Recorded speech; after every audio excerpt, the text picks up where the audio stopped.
हमारी कैब वाले से बात हुई, उसका कहना है कि उसने दिव्या को आपके घर के बाहर ही छोड़ा था। हो ही नहीं सकता, मैं तो सारा दिन घर पे थी, दिव्या का इंतजार कर रही थी। आप दोनों को किसी पर शक है? नहीं, हमें किसी पर शक नहीं है। और दिव्या को गायब करके किसी को क्या मिलेगा? सर मैं बोल रही हूँ वो फरजाना ही है, उसने ही मेरी बेटी दिव्या को कहीं छिपा के रखा है। अगर फरजाना ने ऐसा किया भी होता तो वो खुद क्यों नहीं गायब हो गई? ताकि साहब उस पर किसी को शक ना हो। और देखिए ना, हो भी वैसा ही रहा। आपको उस पर नहीं, हम पे शक हो रहा है। साहब हम झूठ क्यों बोलेंगे? वो तो हम पता कर लेंगे कौन और क्यों झूठ बोल रहा है।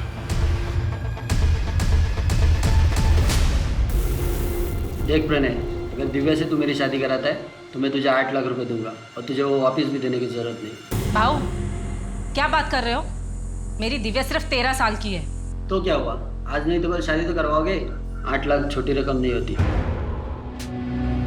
कभी घर के खाली बरामदे में, कभी दीवारों पे लगी तस्वीरों में, सदियां बीत गई तेरे इंतजार में, तू खो गई है न जाने किस अंधकार में।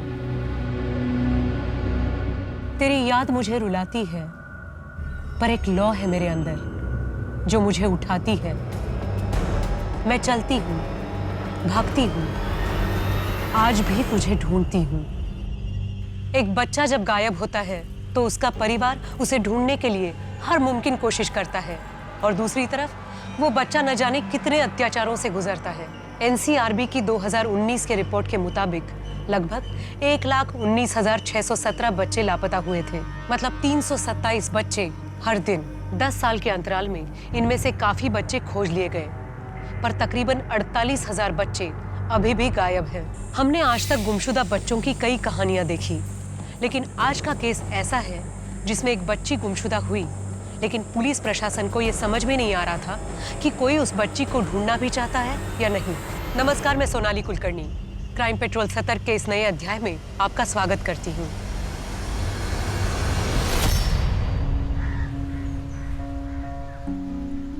पर मम्मी मुझे नहीं जाना है, और कल तो खुशी का बर्थडे भी है ना, उसने मुझे बुलाया है।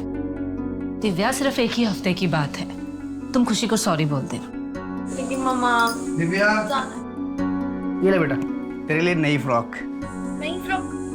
लेकिन पापा इतना खर्चा करने की क्या जरूरत थी, और अभी तो पुरानी वाली है ना मेरे पास। अरे पुरानी वाली तो छोड़, उसको पहन के तो बिल्कुल राजकुमारी लगेगी। कोई बोल ही नहीं पाएगा तुझे किसी चीज की कमी है। मैं कह रही हूँ ना, मुझे किसी भी चीज की कमी नहीं है। हो गया तुम दोनों का? अब जाओ, बैग ही पैक हो गया।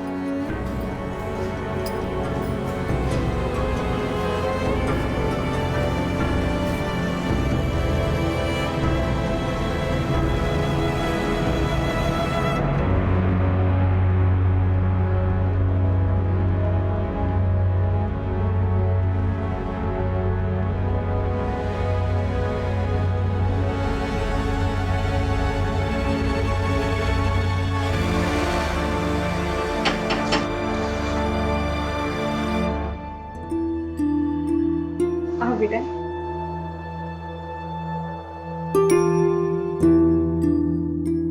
अगले मंगलवार को मैं दिव्या को ले आऊंगी। दिव्या, मेरा टाइम पे खाना खाना और टीवी कम देखना। ठीक है। ठीक है? बाय।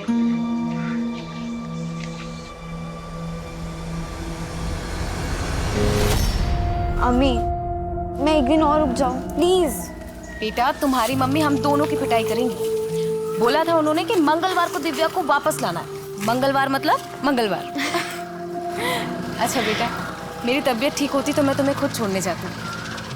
कोई नहीं, मैं अकेली चली जाऊंगी। चलो भैया, स्टाफो जंक्शन घर के ठीक बाहर छोड़िएगा। बाय।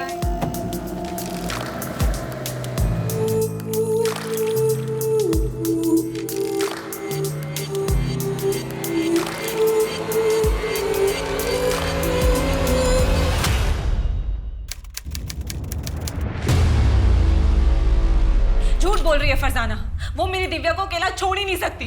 उसने मेरी दिव्या को कहीं छिपा के रखा है। शांत हो जाइए, पहले मुझे सब कुछ ठीक से बताइए क्या हुआ। साहब मैं बोलता हूँ आपको, हमारी बेटी है दिव्या, वो फरजाना के घर पे गई थी और आज वापस लौटने वाली थी, पर अभी तक पहुंची नहीं है साहब। क्या उम्र होगी उसकी?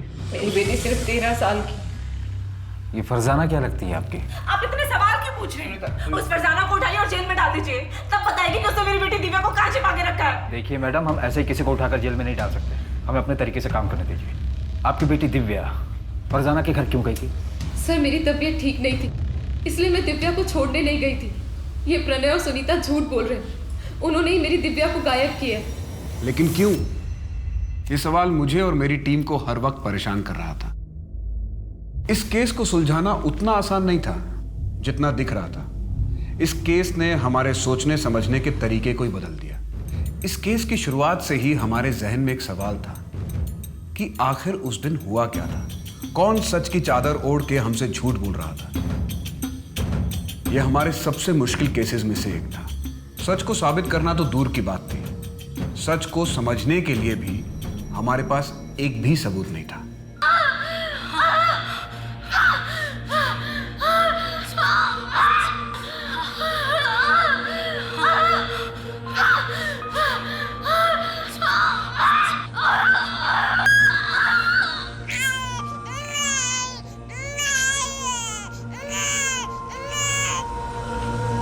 लड़की हुई है। नहीं देखना है मुझे, लेकर जाइए इसे।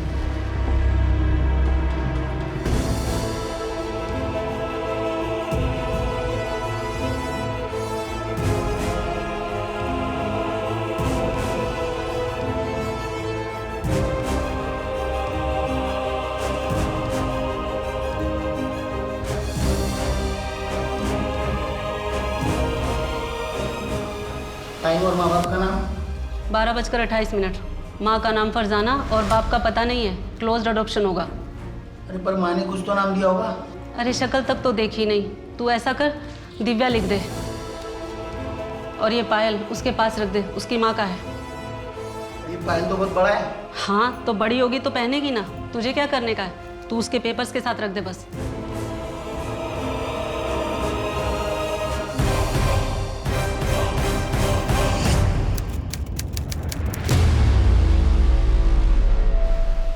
देखो बेटा, अच्छा बर्ताव करना। अगर उन लोगों को तुम पसंद आ गई तो तुम्हें एक अच्छा परिवार मिल जाएगा। पसंद आऊंगी तब ना। अरे क्यों नहीं पसंद आओगी, इतनी अच्छी तो हो तुम। अगर मैं अच्छी होती तो मेरे मम्मी पापा मुझे यहाँ क्यों भेजते? देखो दिव्या, ऐसी बात नहीं है, उनकी भी कोई मजबूरी होगी ना। हाँ, मजबूरी होगी।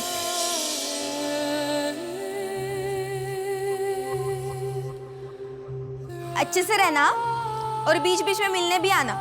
बाय।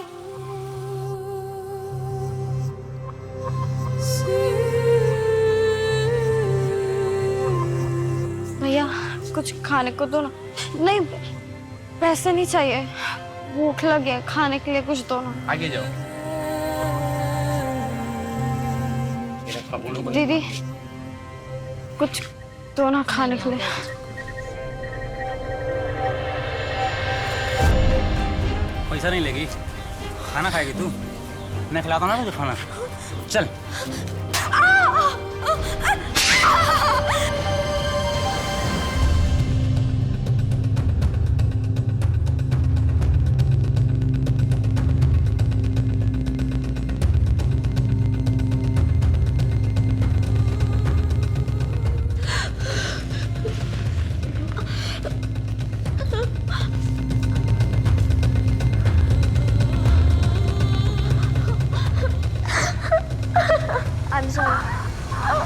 पूरे ऑर्फनेज में सबसे शांत लड़की है दिव्या। एक एनजीओ के साथ मिलकर हम ही ने रेस्क्यू करवाया था। कहाँ से? एक बेगिंग रैकेट था, फेक अडॉप्शन में ट्रैफिक हो गई थी तो। देखो मैं तुम्हारे लिए क्या लाया हूँ, कलर पेपर, ये स्केच पेन और ये पेंसिल बॉक्स तुम्हारे लिए। रख लो, अरे रख लो बेटा तुम्हारे। दिव्या,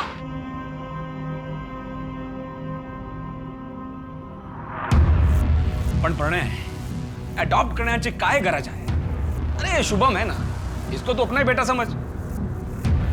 पण भाऊ, शुभम तो है ही, एक बच्चा और रहेगा घर में तो सुनीता का भी मन लगा रहेगा।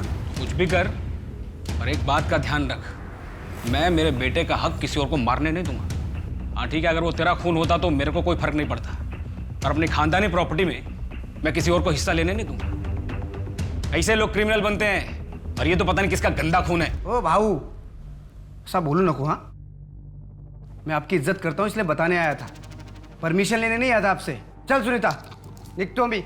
एक मिनट प्रणव, भाऊ क्रिमिनल गंदी परवरिश से बनता है, और मैं अपने बच्चे की परवरिश आपकी तरह बिल्कुल नहीं करूंगी। चलो प्रणव। मन तो बेटे का था, पर कोई नहीं, बेटी सही। अच्छा हो हमने बेटी अडॉप्ट की, अब राजीव भाव को कोई दिक्कत नहीं होगी। अरे तुम उनकी बात पे इतना गौर मत किया, उनकी बात का कोई सर पैर नहीं होता। इसलिए बताओ, दीदी तुम्हारे साथ कुछ करी हुई? अभी तो नहीं, थोड़ा वक्त तो लगेगा ना उसको। दीदी के अच्छे से स्कूल में एडमिशन करवा दो, अपनी उम्र के बच्चों के साथ मिलेगी तो जल्दी खुलेगी। अच्छा प्रणय, उसका एडमिशन इंग्लिश मीडियम स्कूल में करवा दे, जहाँ पे वो पाटिल भाई है ना, उनकी बेटी जाती है खुशी, वहां पर। हाँ ठीक है, करवा देंगे। काय सगळे सांग मला, काय सगळे? पिछले 8 महीने से कंपनी में एक भी डील नहीं हुई, फोकट की पगार ले रहा है तू। अब गाली मत दीजिए, मैं कोशिश तो कर रहा हूँ ना। कोशिश कर रहा है बरोबर, पर अपने लिए कोशिश कर रहा है तू। कंपनी के नाम पर जो डील आती है तू अपने नाम पे लेता है, तेरे नाम तो FIR करना चाहिए मुझे। हाँ वो मेरा अलग से काम है, मेरे अपने कॉन्ट्रैक्ट्स हैं। मैंने तेरे को इधर बैठाया, नौकरी पे रखा, तेरे को ट्रेनिंग दी, अभी मेरे को गणित सिखा रहा है तू। बहुत ढप बस, अभी अपना सामान पैक करो, निकल इधर से।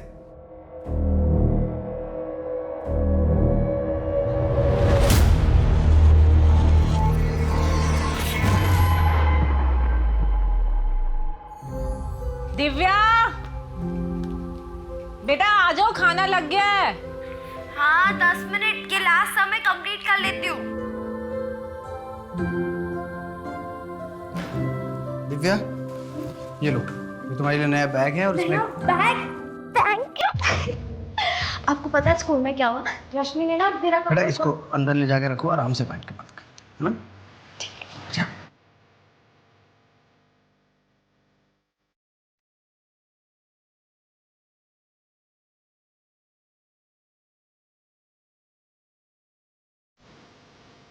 अच्छा मैं क्या सोच रही थी कि दिव्या का एडमिशन किसी सस्ते स्कूल में करवा दे, उससे क्या होगा? एडमिशन की फीस भी कम होगी और खर्चा भी कम होगा। ये बात तो दिव्या को अडॉप्ट करने से पहले सोचनी चाहिए सुनीता। मुझे क्या पता था कि बाद में हालात इतने खराब हो जाएंगे। कोई जरूरत नहीं स्कूल चेंज करने का, मैं कोशिश कर रहा हूँ, कुछ ना कुछ हो जाएगा। और मैं देखते जी। आप सुनीता मात्रे हैं? हाँ जी बोलिए। दिव्या है क्या? आप कौन? मैं दिव्या की अम्मी।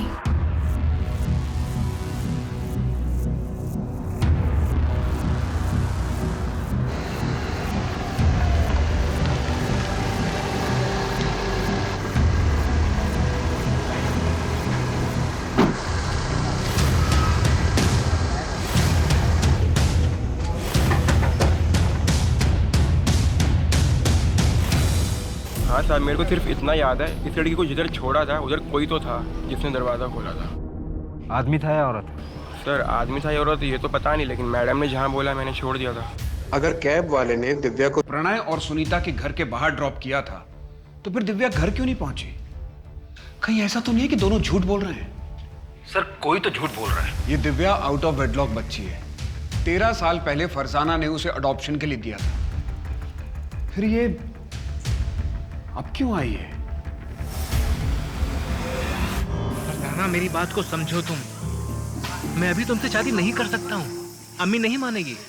सफी तुम एक बार अपनी अम्मी से मिलाओ तो मुझे, मैं उन्हें मना लूंगी, मैं उनकी इतनी सेवा करूंगी कि वो भूल जाएंगी कि मैं किस जाति की हूँ। फरजाना अम्मी को समझाना इतना आसान नहीं है।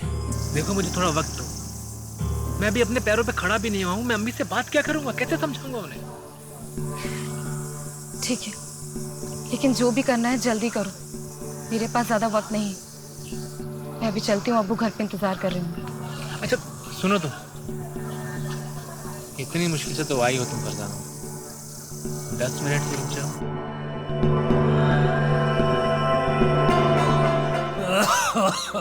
अब्बा, मैं आपके लिए दवाइयाँ ले आई हूँ। चलो। मुर्तुजा फिर से आया था। वो बिना दहेज निकाह करने को तैयार है। उसकी बस एक ही शर्त है कि निकाह के बाद नकाब पहनना होगा। अब्बा, वो होता कौन है शर्त रखने वाला? मुझे निकाह नहीं करना। अब दवाई पीजिए।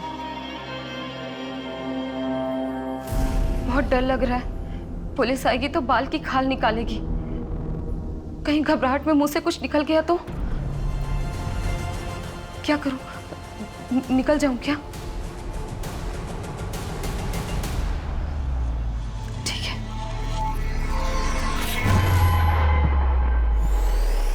दिव्या कहाँ थी? उस दिन उसके साथ क्या हुआ था? ये केस पुलिस के लिए बहुत मुश्किल साबित हुआ, न सिर्फ इसलिए कि उनके पास कोई ठोस सबूत नहीं था, बल्कि इसलिए भी कि इस कथा के मुख्य पात्र ही ईमानदार नहीं थे।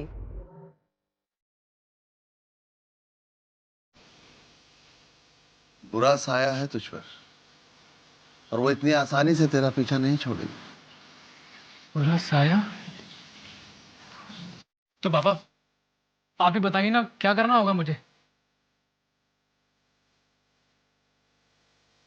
अरकान करना होगा। 35 दिनों तक इसका सेवन कर, तेरी सारी बलाएं फना हो जाएंगी। हमारी कैब वाले से बात हुई, उसका कहना है कि उसने दिव्या को आपके घर के बाहर ही छोड़ा था। हो ही नहीं सकता, मैं तो सारा दिन घर पे थी, दिव्या का इंतजार कर रही थी। आप दोनों को किसी पर शक है? नहीं, हमें किसी पर शक नहीं है। और दिव्या को गायब करके किसी को क्या मिलेगा? सर मैं बोल रही हूँ, वो फरजाना ही है। उसने ही मेरी बेटी दिव्या को कहीं छिपा के रखा है। अगर फरजाना ने ऐसा किया भी होता तो वो खुद क्यों नहीं गायब हो गई? ताकि साहब उस पर किसी को शक ना हो। और देखिए ना, हो भी वैसा ही रहा। आपको उस पर नहीं, हम पे शक हो रहा है। साहब हम झूठ क्यों बोलेंगे? वो तो हम पता कर लेंगे कौन और क्यों झूठ बोल रहा है।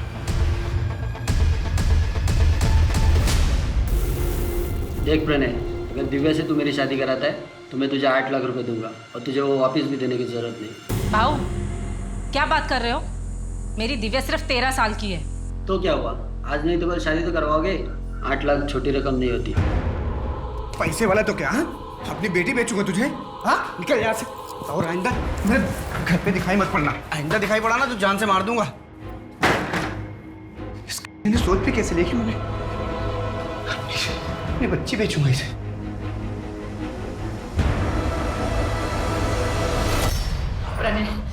प्रणय, मुझे मेरी दिव्या चाहिए। हम ऐसा करते हैं, हम फरजाना के घर जाते हैं, उससे बैठकर बात करते हैं, जो भी प्रॉब्लम है ना उसको सुलझाते हैं, लेकिन मुझे मेरी दिव्या चाहिए। दिव्या चाहिए मुझे मेरी।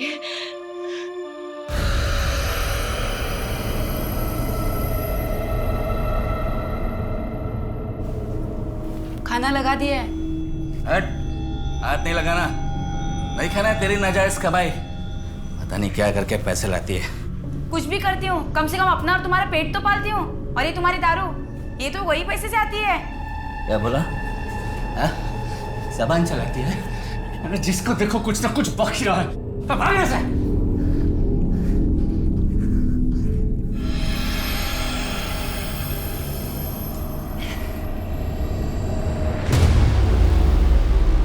सुनीता, पड़ोसी बोले फरजाना कल रात में निकल के बैग लेके। क्या? तो अब क्या करेंगे? पर कैसे? उस पर नजर क्यों नहीं रखी गई थी? सॉरी सर, वो हमसे। नीलेश, ये बहुत बड़ा ब्लंडर है। फरजाना हमारी सस्पेक्ट थी और वो हमारे नाक के नीचे से गायब हो गई। ये हमारी लापरवाही का नतीजा है। सर मैंने फरजाना के लिए लुकआउट नोटिस जारी कर दिया है, वो जल्दी हमारी गिरफ्त में। और एक बात है सर, ये प्रणय का बड़ा भाई राजीव, वो इस एडॉप्शन से खुश नहीं था। तो क्या राजीव दिव्या को गायब करवा सकता है? हो सकता है सर, या ये भी हो सकता है कि दिव्या के साथ अब तक बहुत कुछ कर दिया गया।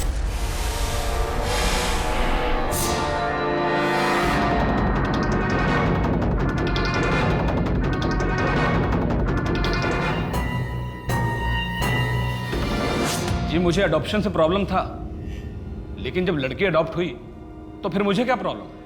सुनीता और प्रणय का जो कुछ भी है वो रखे वो। अब उनके पास पहले कुछ नहीं है तो वो जाने। मतलब? प्रणय का बिजनेस काफ़ी डाउन हुआ है और मुझे पूरा यकीन है सर, अब प्रणय भी पछता रहा होगा उस दिव्या को अडॉप्ट करके। और सर रही मेरी बात, मुझे उस दिव्या से क्या प्रॉब्लम होगा? मेरे बेटे को हमारी जायदाद में से उसका हक मिल जाएगा और मुझे क्या चाहिए? 19 नवंबर को तुम कहाँ थे? मैं मेरे घर पे ही था, मेरा बेटा भी था। अब चाहे तो हमारे पड़ोसियों से पूछ सकते हैं, किसी ने तो देखा ही होगा। क्या तुम्हें लगता है कि प्रणय कुछ कर सकता है? सर प्रणय मेरा छोटा भाई है, मुझे नहीं लगता कि वो दिव्या के साथ ऐसा कुछ भी करेगा। लेकिन हाँ, वो जो उसकी माँ है ना, वो ज़रूर कुछ कर सकती है। तुम्हें इस बात से कोई प्रॉब्लम नहीं थी कि दिव्या की माँ दूसरे धर्म की थी? नहीं सर, मुझे क्या लेना देना, अभी तो सुनीता और प्रणय ही जाने।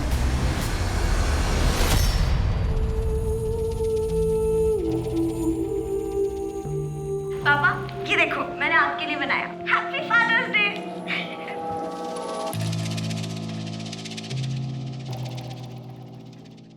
कैलाश भाऊ, पैसों की जरूरत थी, थोड़ा कैश मिल सकता है क्या?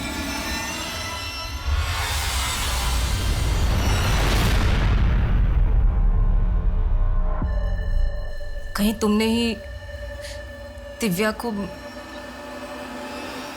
दिमाग खराब हो गया तुम्हारा? इतना गिरा हुआ इंसान नहीं हो कि पैसों के खातिर अपनी बच्ची को बेच दूं। मेरी मजबूरी मेरी बच्ची से बढ़ के नहीं है, और जितना प्यार तुम करती थी उतना मैं भी करता था दिव्या से। करता था मतलब? मेरी दिव्या अभी जिंदा है।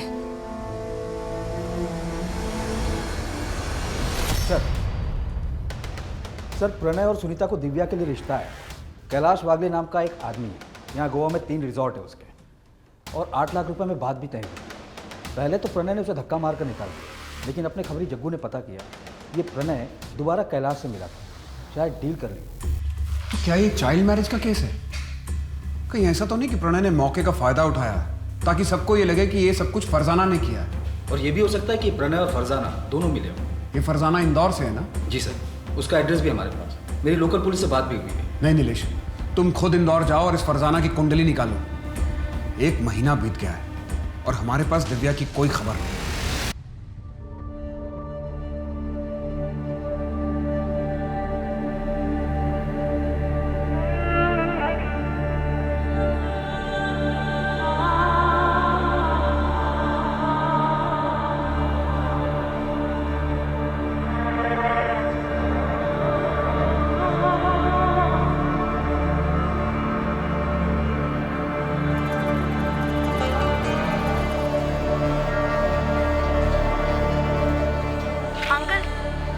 आप खा लीजिए।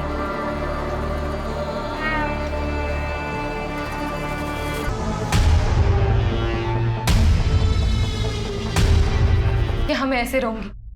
5 महीने हो चुके हैं और तुम अब तक अपने घर वालों को मना नहीं पाए। फरजाना मैं कोशिश कर रहा हूँ ना। झूठ बोल रहे हो तुम सभी। सच सच बताओ, तुम मुझसे निकाह करोगे भी या नहीं?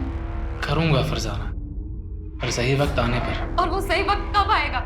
मैं 5 महीने की प्रेग्नेंट हूँ। तुम्हारे घर वालों को मेरे बारे में भनक भी है, और अब तो मैं अबॉर्शन भी नहीं करवा सकती।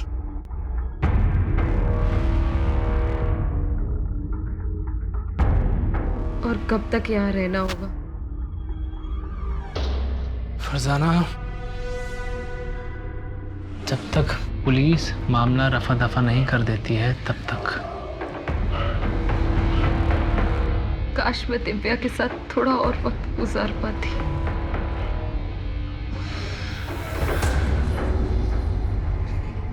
सर फरजाना ने यहाँ गोवा के मृणाल नर्सिंग होम में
कहीं पता नहीं चला।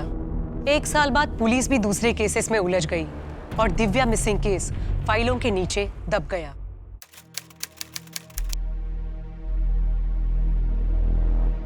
तुम अभी तक तैयार नहीं हुए? ये भगवान, ये नाश्ता करो।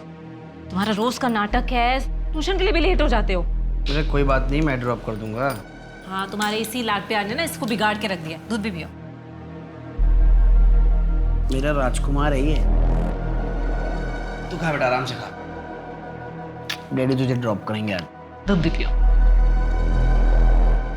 आज की सबसे बड़ी खबर, सुप्रीम कोर्ट का फैसला। अब बेटियां भी होंगी अपने पिता की संपत्ति में बराबर की हकदार। इंडिया की हिस्ट्री में एक लैंडमार्क जजमेंट। अब बेटियां भी होंगी अपने पिता की संपत्ति में बराबर की हकदार। मैं मेरे बेटे का हक किसी और को मारने नहीं दूंगा। हाँ ठीक है, अगर वो तेरा खून होता तो मेरे को कोई फर्क नहीं पड़ता। अच्छा, वो हमने बेटी अडॉप्ट की, अब राजीव भाव को कोई दिक्कत नहीं होगी।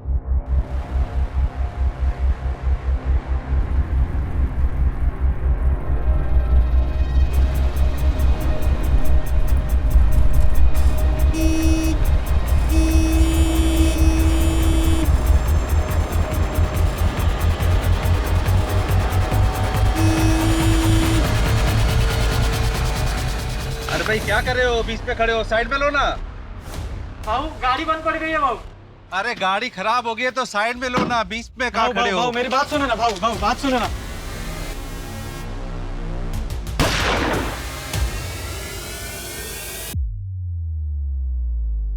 सुरेश कांबले नाम था सर। इंपोर्ट एक्सपोर्ट का बिजनेस है, बड़ा आदमी और पॉलिटिकल कनेक्शन भी बहुत स्ट्रांग थे।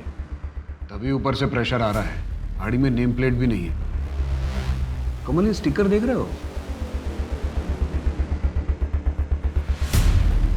कॉमन नहीं है। मैंने ऐसे स्टिकर और बाइक की फोटो सर्कुलेट करवा दी। पता करो कि कहाँ प्रिंट हुआ था और किसने करवाया। विक्टिम के बारे में और कोई डिटेल? सर, सुरेश कांबले का ज़्यादातर बिजनेस कैश में होता था। बैंक में पैसा जमा करने जा रहा था। इतना बड़ा आदमी खुद कैश जमा करवाने जा रहा था? पैसों को लेकर वो किसी पर भरोसा नहीं करता था। फैमिली में और कौन कौन है? वाइफ पुष्पा कांबले और बेटा धीरज। वाइफ तो यहीं गोवा में और बेटा अमेरिका में पढ़ाई कर रहा है। बड़ा आदमी था तो दुश्मनी कई लोगों से रही होगी। कमल, कहीं ऐसा तो नहीं कि ये रॉबरी हमें गुमराह करने के लिए हो, जबकि असली मोटिव सुरेश को रास्ते से हटाना ही हो? सर, वो एंगल भी हम खंगाल रहे हैं, लेकिन मॉडस ऑपरेंडी जगत सिंह कैसी है? जगत कौन? मुंबई वाला?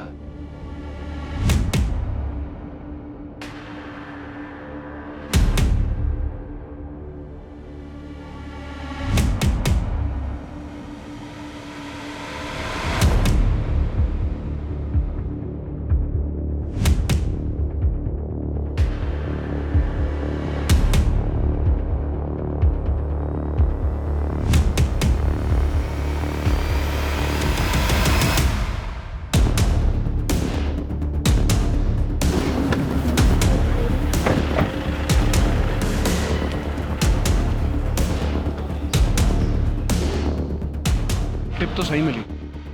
जग्गू को फोन कर। हाँ जग्गू, स्कूटर तो मिल गई है। वो दोनों कहाँ पर हैं? आप रेस्टोरेंट में आ जाओ, यहाँ दोनों चिल मार रहे हैं।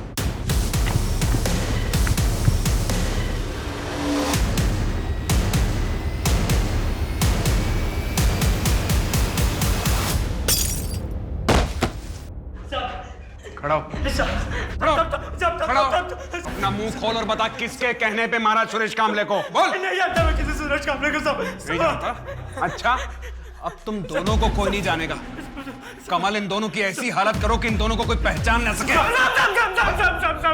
बताता है साहब, मैं बोले मुझे मत मारो साहब, मैं बोलता है साहब। गोवा के बंदे नहीं दी थी सुपारी। कौन? कहाँ मिलेगा? वहीं पे जहाँ से हमें उठाया था सर।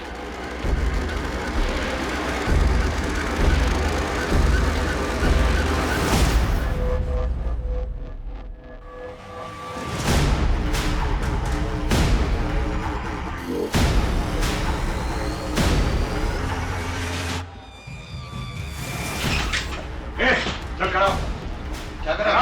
खड़ा हो। क्या कर रहे हो? कहाँ ले जा रहे हो? बात सुनिए। पूरे घर को चेक करो। कहाँ ले जा रहे हो? क्या कर रहे हैं आपको? कहाँ ले जा रहे हो? मेरी बात सुनिए।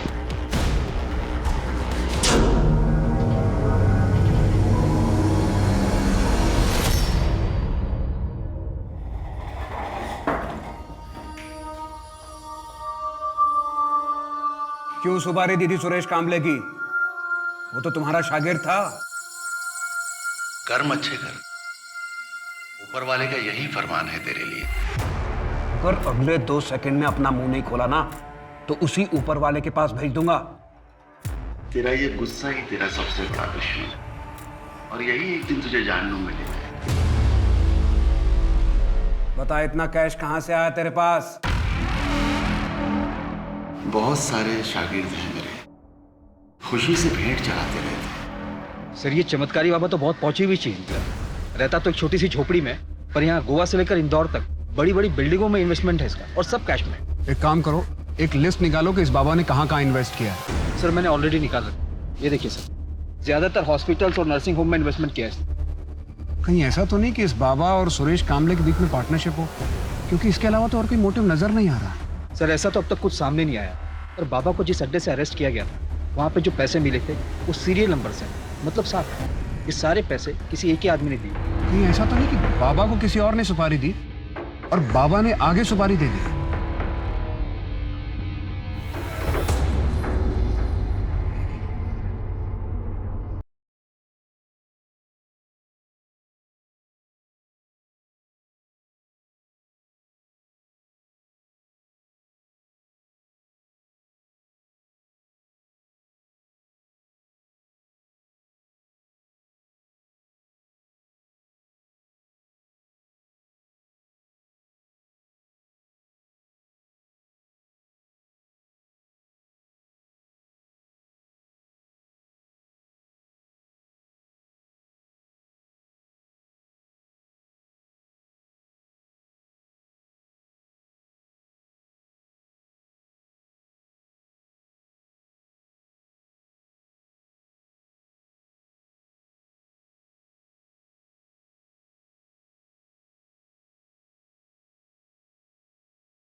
इसे जानते हो?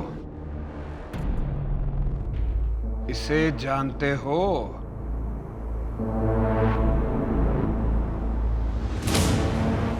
नहीं।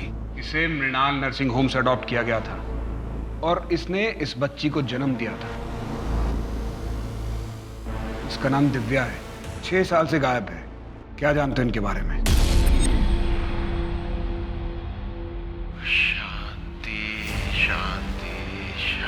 खड़ा कर इसको, अब भी ठोकूंगा, अभी ठोक देता हूं। मुंह खोलेगा कि ठोक दूं तुझे? 2/13 गणेश का पंजी।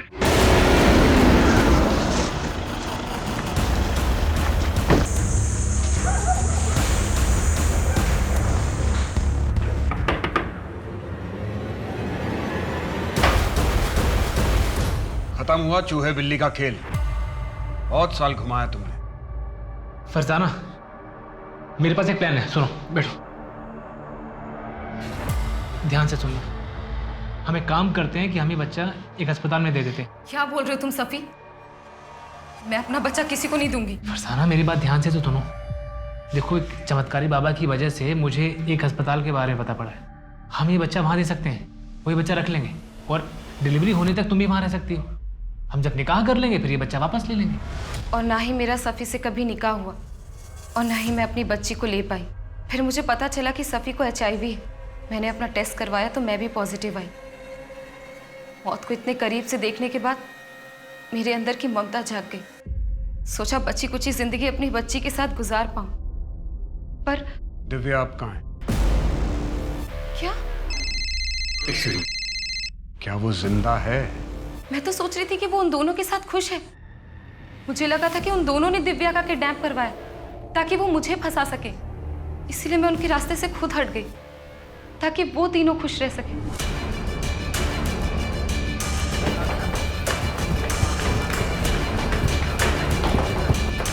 पूरे नर्सिंग होम को सर्च करो। अगर और फोर्स की जरूरत है तो और फोर्स मंगा लो। मुझे इस नर्सिंग होम का पूरा कच्चा चिट्ठा चाहिए। यहाँ कौन काम करता था, करता है, यहाँ पर किस किस की ईंट लगी है, सब। जी सर, लेकिन सर हम किस बेस पर इन्वेस्टिगेशन कर रहे हैं? इस नर्सिंग होम में कुछ तो है नीलेश। ये सिर्फ एक कोइंसिडेंस नहीं हो सकता। सर ये देखिए सारी फाइल में क्या क्या है।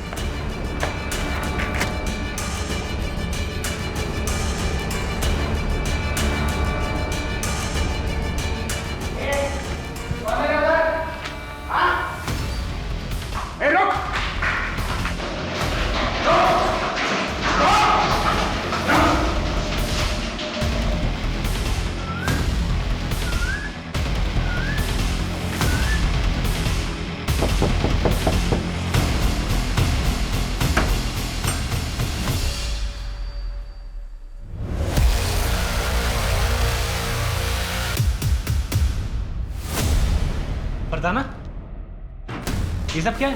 पहले तू बता, बिल्ली की खाल में गीदड़, तेरा असली चेहरा क्या है? क्या बकवास कर रहे हैं आप? तुमने दिव्या को बचपन में अडॉप्शन के लिए नहीं, ट्रैफिक किया था। मृणाल नर्सिंग होम का वार्ड बॉय हमारी हिरासत में है। उसने अपना मुंह खोल दिया है। हमारे पास उन सारी लड़कियों की लिस्ट है जिसे तूने ट्रैफिक किया था।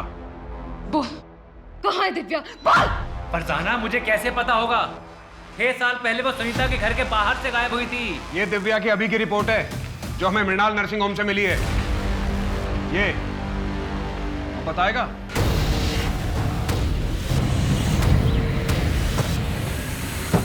कौन हो आप?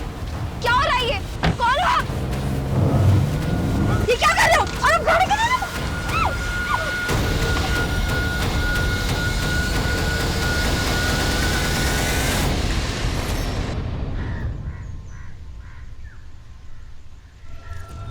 मैडम, एकदम कौला माल है।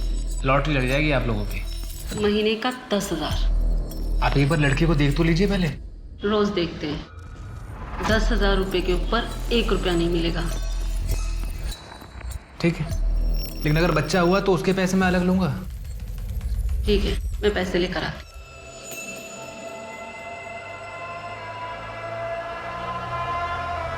इसका नाम गौरी है। जाओ।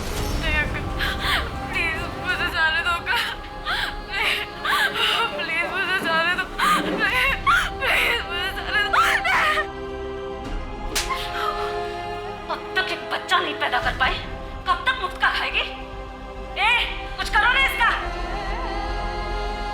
दिव्या मुझे कभी नहीं चाहिए थी, वो अनचाही बच्ची थी। मैं बस फरजाना के साथ रहना चाहता था, लेकिन फरजाना को दिव्या चाहिए थी। इसलिए मैंने एक ऐसा रास्ता निकाला जिससे मेरे पास पैसे भी आ गए और दिव्या से छुटकारा भी मिल गया। तो जैसा खुदगर्ज इंसान मैंने आज तक नहीं देखा, जिसने अपने फायदे के लिए अपनी बेटी को एक नहीं 2 बार दलदल में धकेला। उसे एक अच्छा घर मिल गया था ना, लेकिन तूने उससे वो भी छीन लिया। तुझ जैसे लोगों को तो बाप कहलाने का हक ही नहीं है। सर, दिव्या मेरा खून जरूर थी, लेकिन मैं उसका बाप नहीं था। फरजाना, बोल, कहाँ है मेरी दिव्या? वरना चीर दूंगी तुझे। लग जाएगा। चाकू नीचे करो। मैं इसे नहीं छोड़ूंगी। बोल, दिव्या कहाँ है? बोल। फरजाना, सिर्फ यही है जो हमें दिव्या तक पहुंचा सकता है। अगर इसे कुछ हो गया तो शायद हम दिव्या तक कभी ना पहुंच सके। चाकू दे दो, छोड़ो इसको।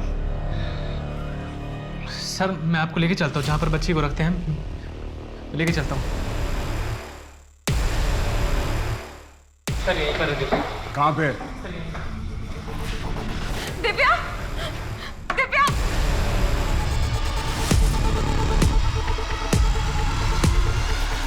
दिव्या मेरी बच्ची। बोल, मेरी दिव्या कहाँ है? बोल, मैं तेरे को जान से मार दूंगी वरना। बोल, मेरी दिव्या कहाँ है? यही थी दिव्या, यही रखा था मैंने। सर, मैं सच कह रहा हूँ। दिव्या!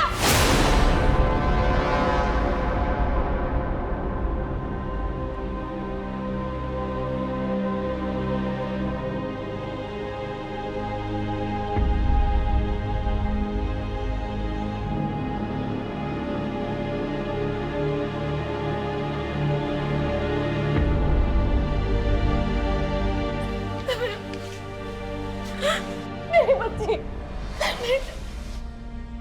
मुझे तुम लोगों से अब कोई लेना देना नहीं है। लेकिन बेटा, मैंने कुछ नहीं किया है। मैं कुछ भी नहीं जानती थी। पैदा होते ही मुझे फेंक दिया, और जब मेरी जिंदगी में एक उम्मीद की किरण आई तो तुम अंधेरा बनकर आ गए। अगर तुम मेरी जिंदगी में ना आती तो मेरे साथ ये सब कुछ नहीं होता। बेटा, मैं इसमें शामिल नहीं थी।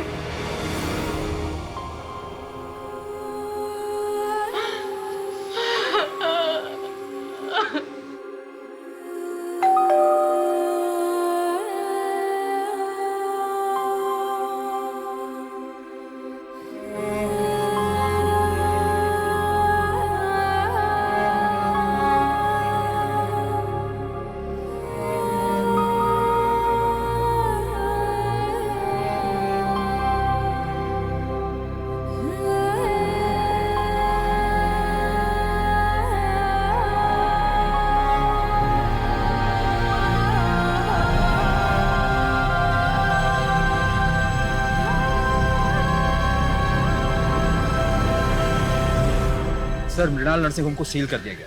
पिछले 25 साल से गोरख धंधा वहाँ चल रहा था। कुछ औरतें अपनी मर्जी से आती थी, फरजाना जैसे, उन्हें स्मूथ कॉलम में रखा जाता था, और कुछ खरीदी जाती थी दिव्या के जैसे, उन्हें डिफिकल्ट कॉलम में रखा जाता था, फिर उन्हें प्रेग्नेंट करके उनके बच्चों को बेच दिया जाता था। बाबा ने अपना मुंह खोला कि सुरेश कामले की सुपारी किसने दी थी। आपने जब से उसका सत्य से परिचय करवाया और ऊपर जाने का मार्ग खोला, तब से वो तोते की तरह बोल रहा है। उसने बताया कि सुरेश की सुपारी उसके बेटे धीरज ने दी थी अमेरिका से। सर, मैंने अमेरिकन एम्बेसी में बात की और प्रत्यार्पण के लिए भी रिक्वेस्ट डाली। नीलेश, इस दुनिया में कैसे कैसे लोग हैं। एक बेटी बिना माँ बाप के इस दुनिया में कितना कुछ झेलती है, और एक बेटा जिसे उसके बाप ने दुनिया के सारे सुख चैन दिए, वो अपने बाप की हत्या करवा देता है। सर, आप दिव्या को कभी भूले ही नहीं थे ना? कभी नहीं। कुछ केसेस एक दरार छोड़ जाते हैं, ये भी उनमें से ही एक था। वैसे दिव्या की काउंसलिंग शुरू हो गई है। होपफुली उसे वैसी जिंदगी मिलेगी जैसी वो डिजर्व करती है। शफीक खुदगर्जी में इतना अंधा हो गया था कि उसने अपनी ही बेटी का सौदा 2 बार कर दिया, क्योंकि उसके लिए वो अनचाही थी। लेकिन इस सब में दिव्या की क्या गलती थी? इस केस को सुलझाने के बाद पुलिस ने 128 औरतों और बच्चों को उस ट्रैफिकिंग रैकेट से बचाया जो अलग अलग शहरों में चलाया जा रहा था। इस केस में 6 साल होने के बावजूद पुलिस दिव्या को नहीं भूली थी, और अंत में पुलिस ने दिव्या को इस दलदल से निकाल दिया जहां उसके अपनों ने उसे धकेला था। आज दिव्या सुनीता, प्रणय और अपने छोटे भाई के साथ रह रही है। हम आशा करते हैं कि दिव्या जल्द इस सदमे से उभरे और एक खुशहाल जिंदगी जिए। अब मैं सोनाली कुलकर्णी आपसे विदा लेती हूँ। फिर मिलेंगे एक ऐसे ही चौंका देने वाले केस के साथ क्राइम पेट्रोल सतर्क, जस्टिस रीलोडेड में। तब तक अपना और अपने परिवार का ख्याल रखिए।